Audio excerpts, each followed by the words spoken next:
Future of commerce study. ठीक है, commerce पढ़ के आप क्या क्या बन सकते हैं, ये टॉपिक तो क्या क्या आप बन सकते हैं। ध्यान दें, फर्स्ट आप कॉमर्स पढ़ के बन सकते हैं C, the second ICWAI, the third company secretary, the fourth management, the fifth profession, and the last one job. Job means bank, railway, SSC, इतने सारे सेक्टर्स होते हैं कॉमर्स के जो कॉमर्स पढ़े बच्चे बन सकते हैं। क्लियर? जिसके अंदर में सबसे पहला स्टेटमेंट आया CA. CA means chartered accountant. The full form of CA chartered accountant. Clear? Chartered accountant के लिए आपको कितना पढ़ना पड़ेगा ये ध्यान रखना। क्लियर? चार्टर्ड अकाउंटेंट के लिए सबसे पहले आपको +2 करना होगा। कितने साल का? 2 साल का। +2 2 साल का है।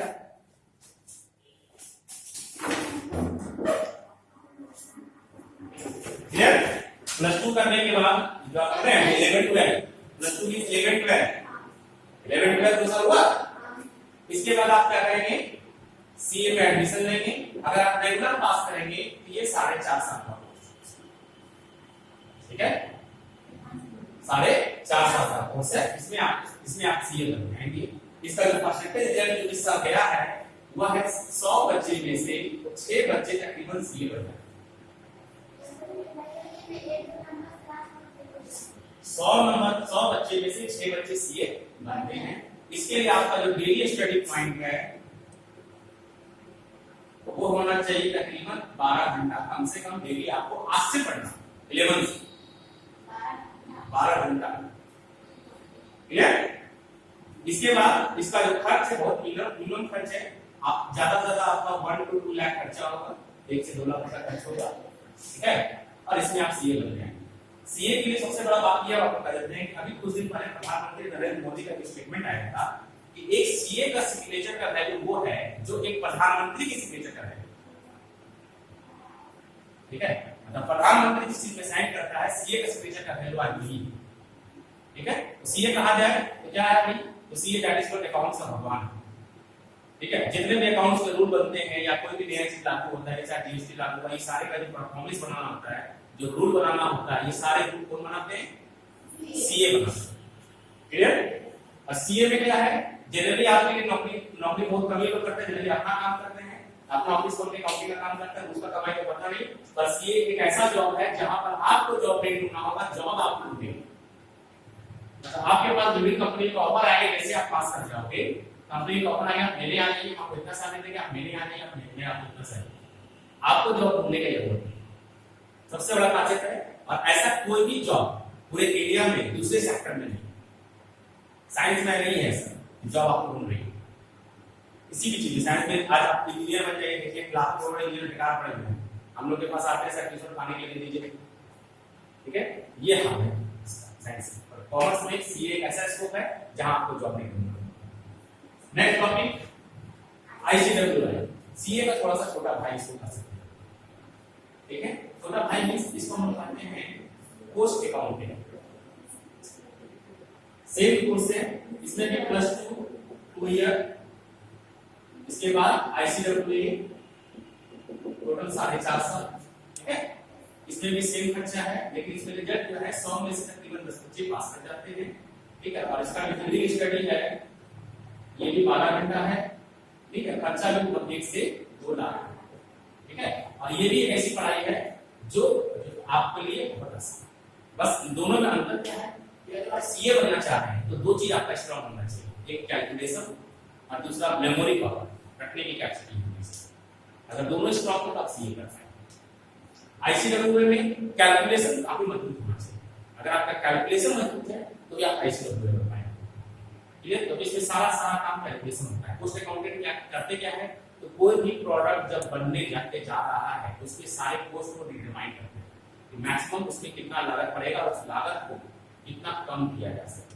तो फैक्ट्री के अंदर में सारा जो प्रोडक्शन सेक्टर है, जो प्रोडक्शन सेक्टर है उसको आईसीडब्ल्यू से मानते हैं, जो मार्केट सेक्टर है, जो अकाउंटिंग सेक्टर है उसको हम मानते हैं सी।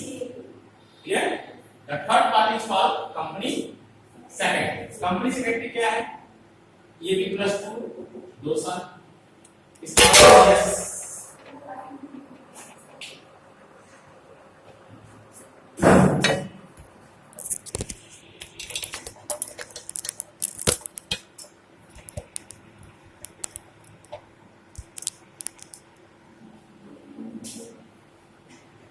उसके बाद सीएस कितना साल, सेम 4.5 साल।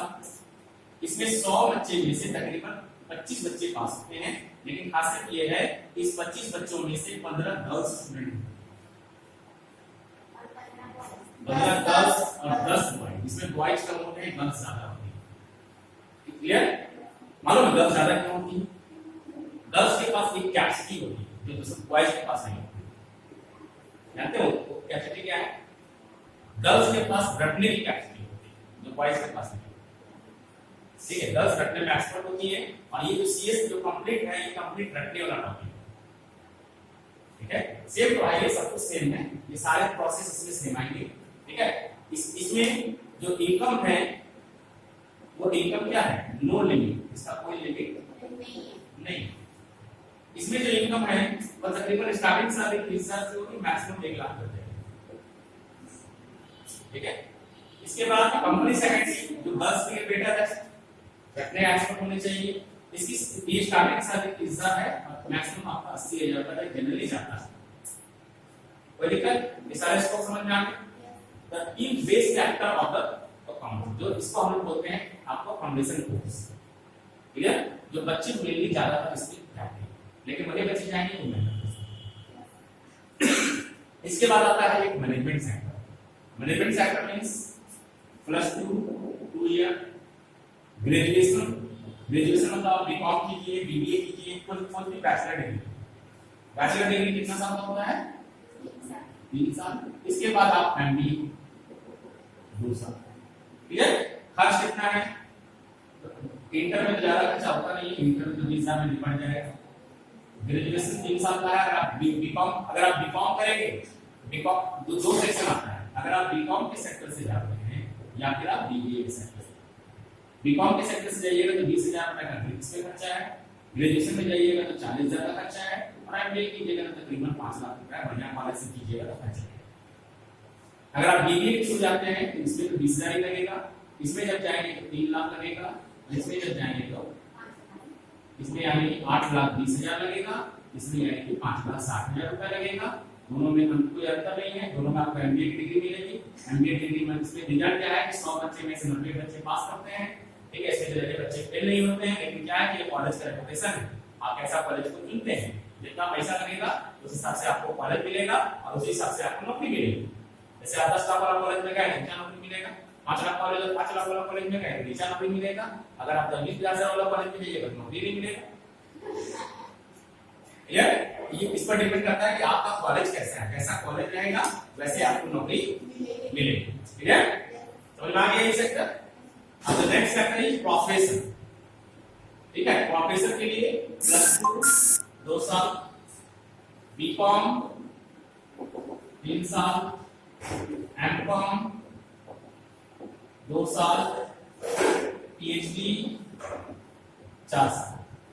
मतलब 4 2 6 3 9 2 11 साल आपको टोटल पढ़ने में लगेगी।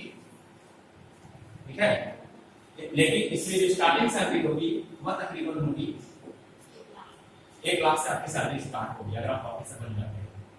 ठीक है, और इनकम टैक्स में जो है नो लिमिट। आप जैसे प्रोफेसर है वैसा आपको इनकम मिलेगा।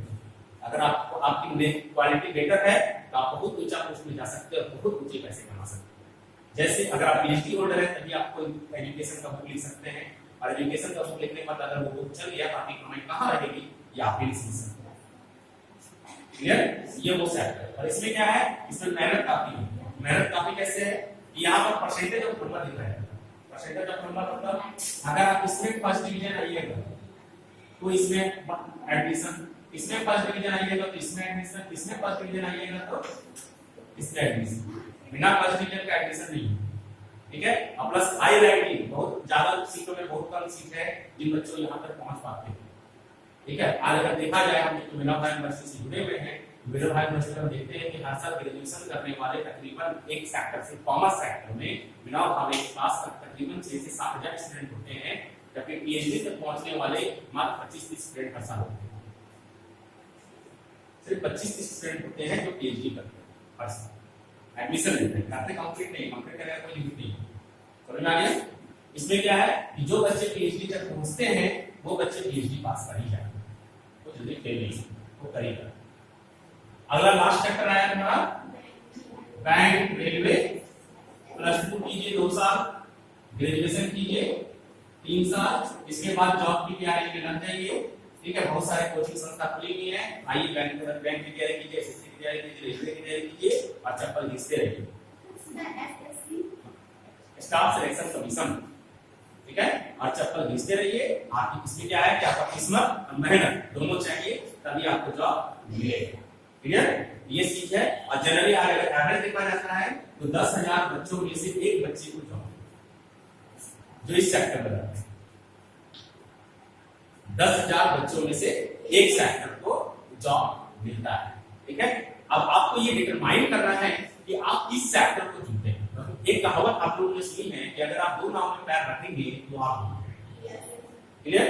तो आप, चूंकि हम हमेशा 11 के बच्चे को ये कहते हैं कि आप किसी एक सेक्टर को चुन लीजिए और उस सेक्टर के पीछे लग जाइए। मतलब हम जो सेक्टर को चुने हैं हमको वही करना है, चाहे हम कितना बार भी फेल करें, उसी को मतलब नहीं है, लेकिन हम उस सेक्टर के पीछे नहीं हटेंगे। ये जनरली कॉमर्स का सेक्टर, और भी बहुत सारे सेक्टर होते हैं, पर जनरली कॉमर्स के बच्चे इन्हीं सेक्टर में से किसी एक सेक्टर को चुनते हैं और जिस सेक्टर को आप चुने उस सेक्टर में आप आगे बढ़े और उसके बारे में जो भी राइट है आप हमसे पूछ सकते हैं कभी भी। सर अब हम इस सेक्टर में कैसे बढ़े, क्योंकि अभी आप लोग जो आए हमारे पास, ये सभी लोग आपको देख रहे हैं कि आपको केवल +2 करने आए हैं।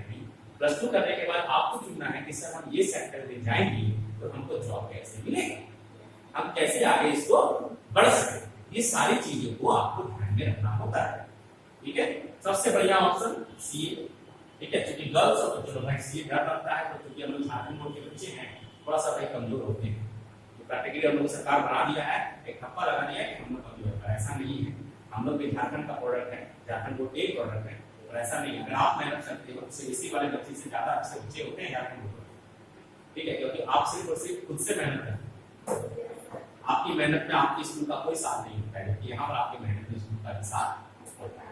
क्लियर? समझ में आया तुमको सारे सेक्टर? अब आपको डिसाइड ये करना है कि आप किस सेक्टर को चुनना चाहते हैं, क्लियर? और जिस सेक्टर को आप चुनना चाहते हैं उस सेक्टर में आप आगे बढ़ जाइए, आपको कहीं कोई परेशानी